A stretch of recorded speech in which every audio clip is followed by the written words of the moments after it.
मुझे कभी इस बात का ख्याल ही नहीं आया कि जिस औलाद की खातिर मैं भूख बर्दाश्त कर रही हूँ, खुद को धूप में रख के उनको साया मुहैया कर रही हूँ, अपनी जरूरतें भूल कर जिस औलाद की फिक्र में लगी रहती हूँ, उनको कभी अपने बाप की कमी महसूस ना हो। जब आंखें मैं बंद करता हूँ, मेरा खाना मैंने भेज दिया तो इतना शोर क्यों मचा दिया?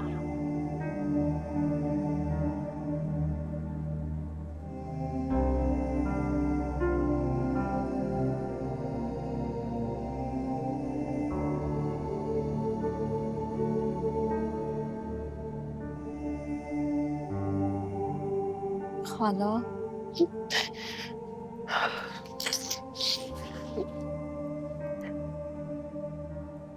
खाला खाना लग गया, आप खाना खा लें। मुझे खाना नहीं खाना, तुम लोग खा लो।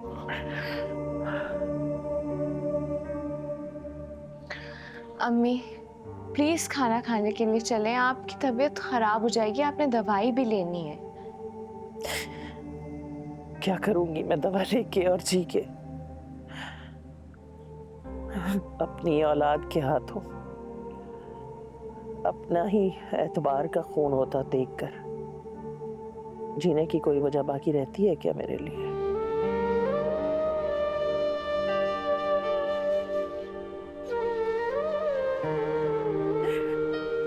मेरी माँ की निशानी था वो सेट। मैंने सोचा था मैं अपनी बड़ी बेटी को उसकी शादी पे दूंगी,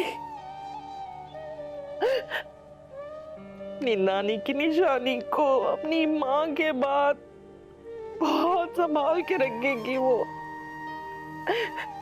लेकिन उसने तो मेरे सामने ही मेरे जीते जी मेरी इतनी कीमती चीज उठा के उस नीच इंसान को दे दी। जरा तरस नहीं आया उसे मेरे बुढ़ापे पे,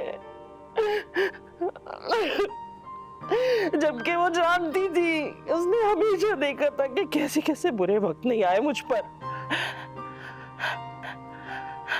लेकिन मैंने उस सेट को कभी बेचने की नीयत से नहीं देखा, हमेशा उसकी अमानत समझा।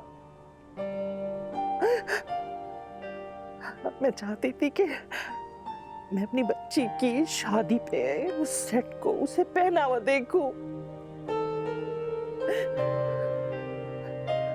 मुझे कभी इस बात का ख्याल ही नहीं आया कि जिस औलाद की खातिर मैं भूख बर्दाश्त कर रही हूँ, खुद को धूप में रख के उनको साया मुहैया कर रही हूँ, अपनी जरूरतें भूल कर जिस औलाद की फिक्र में लगी रहती हूँ, उनको कभी अपने बाप की कमी महसूस ना हो, वो खुद को कभी कमतर ना समझे, यही सोचती रहती। वही औलाद एक दिन ये सिला देगी मुझे।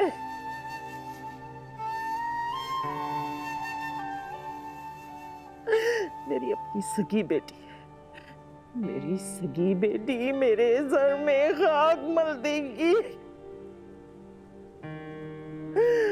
अब मेरी ममता पे छुरा घोम देगी वो।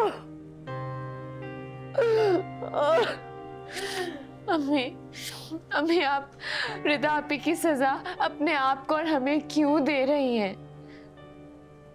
प्लीज अम्मी, आपकी तबीयत खराब हो जाएगी, प्लीज प्लीज अम्मी मेरी बात मान ले और खाना खा ले प्लीज। खाना नहीं, खाना मुझे। जाओ तुम लोग यहाँ से, छोड़ दो मुझे अकेला, जाओ।